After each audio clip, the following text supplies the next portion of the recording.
So I'm going to continue reading Alice in Wonderland. I think I was on chapter 3. So it says, a caucus race and a long tail. They were indeed a queer-looking party that assembled on the bank. The birds with jackaled feathers, the animals with their fur clinging close to them, and all dripping wet, cross, and uncomfortable. The first question, of course, was how to get dry again. They had a consultation about this, and after a few minutes it seemed quite natural to Alice to find herself talking familiarly with them, as if she had known them all her life. Indeed, she had quite a long argument with the Lorry, who at last turned sulky and would only say, "I'm older than you and must know better," and this Alice would not allow without knowing how old it was, and the Lorry positively refused to tell its age. There was no more to be said. At last the mouse, who seemed to be a person of some authority among them, called out, Sit down, all of you, and listen to me. I'll soon make you dry enough." They all sat down at once, in a large ring, with the mouse in the middle. Alice kept her eyes anxiously fixed on it, for she felt sure she would catch a bad cold if she did not get dry very soon. "Ahem," said the mouse with an important air. "Are you all ready? This is the driest thing I know. Silence all around, if you please." William the Conqueror, whose cause was favoured by the Pope, was soon submitted to by the English, who wanted leaders, and had been of late much accustomed to usurpation and conquest. Edwin and Morcar, the Earls of Mercia and Northumbria. "Ugh," said the Lorry with a shiver. "I beg your pardon," said the mouse, frowning, but very politely. "Did you speak?" "Not I," said the Lorry hastily. "I thought you did," said the mouse. "I proceed. Edwin and Morcar, the Earls of Mercia and Northumbria, declared for him, and even Stigand, the patriotic Archbishop of Canterbury, found it advisable." "Found what?" said the duck. "Found it," said the mouse replied rather crossly. "Of course you know what it means."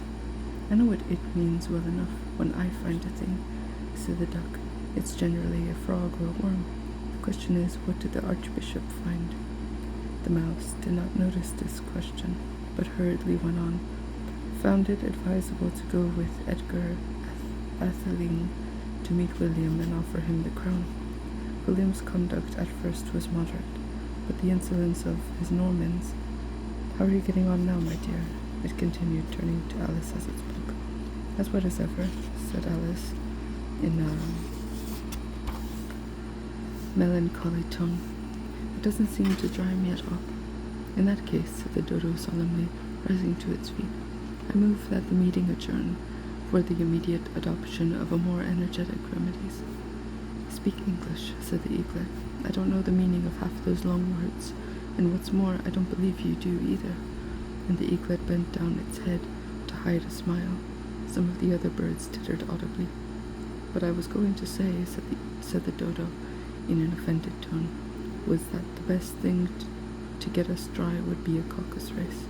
"What is a caucus race?" said Alice. Not that she much wanted to know, but the dodo had paused as if it thought that somebody ought to speak, and no one else seemed inclined to say anything.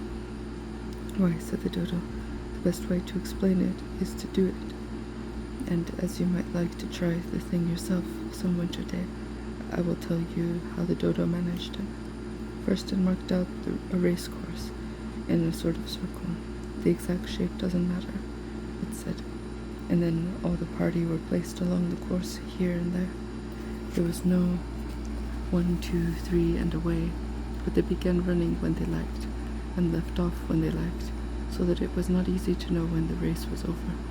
However, when they had been running half an hour or so, and were quite dry again, the dodo suddenly called out, 'The race is over,' and they all crowded around it, panting and asking, 'But who has won?' This question the dodo could not answer without a great deal of thought, and it sat for a long time with one finger pressed upon its forehead, the position in which you usually see Shakespeare in the pictures of him, while the rest waited in silence. At last the dodo said, "Everybody has one, and all must have prizes." "But who is to give the prizes?" quite a chorus of voices asked.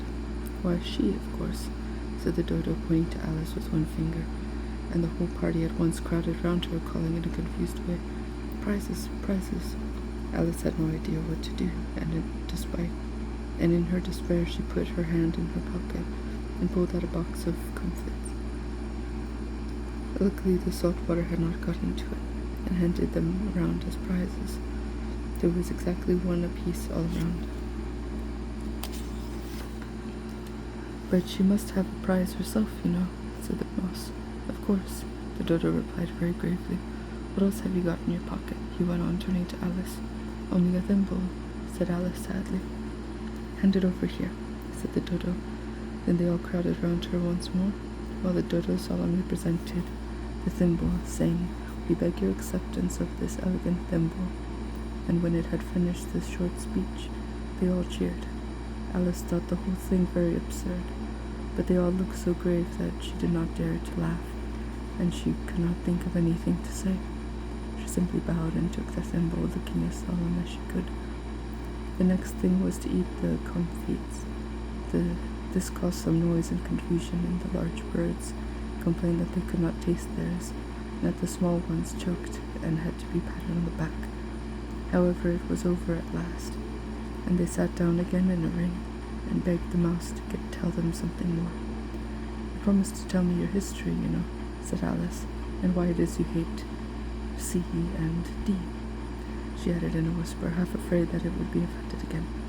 "Mine is a long and sad tale," said the mouse, turning to Alice and sighing. "It is a long tale, certainly," said Alice, looking down with wonder at the mouse's tail. "But why do you call it sad?" And she kept puzzling about it while the mouse was speaking, so that her idea of the tale was something like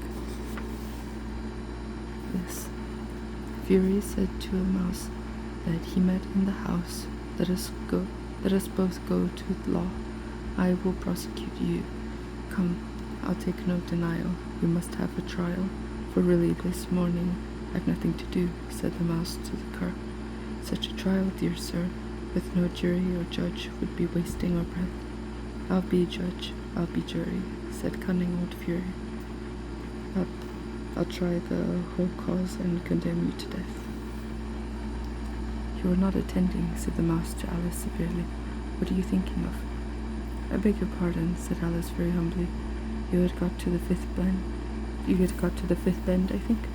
"I had not," cried the mouse sharply and very angrily. "Why not?" said Alice, always ready to make herself useful, and looking anxiously about her. "But do let me help undo it." "I shall do nothing of the sort," said the mouse, getting up and walking away. "You insult me by talking such nonsense." "I didn't mean it," pleaded poor Alice, "but you're so easily offended, you know." The mouse only growled in reply. "Please come back and finish your story," Alice called after it, and all the others joined in chorus. "Yes, please do." But the mouse only shook its head impatiently and walked a little quicker. "What a pity it wouldn't stay," sighed the lorry, as soon as it was quite out of sight. And an old crab took the opportunity of saying to her daughter, "Ah, my dear, let this be a lesson to you, never to lose your temper." "Hold your tongue, Ma," said the young crab, a little snappishly. "You're enough to try the patience of an oyster." "I wish I had our Dinah here. I know I do," said Alice aloud, addressing nobody in particular. She'd soon fetch it back. "And who is Dinah, if I might venture to ask the question?" said the lorry. Alice replied eagerly, for she was always ready to talk about her pet. "Dinah's our cat, and she's such a capital one for catching mice. You can't think, and oh, I wish you could see her after the birds. Why, she'd eat a little bird as soon as look at it." His speech caused a remarkable sensation among the party. Some of the birds hurried off at once. One old magpie began wrapping itself up very carefully, remarking, "I really must be getting home. The night air doesn't suit my throat."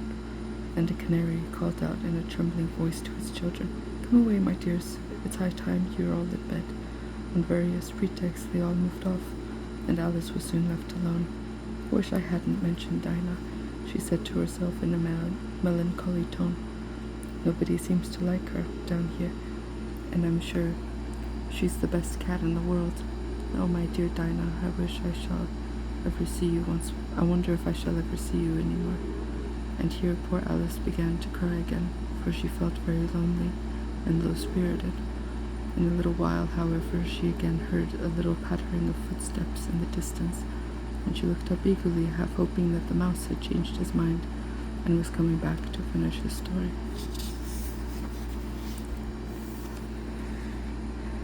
That's the end of chapter 3. I'll do chapter 4 in the next video. So, thank you for joining me.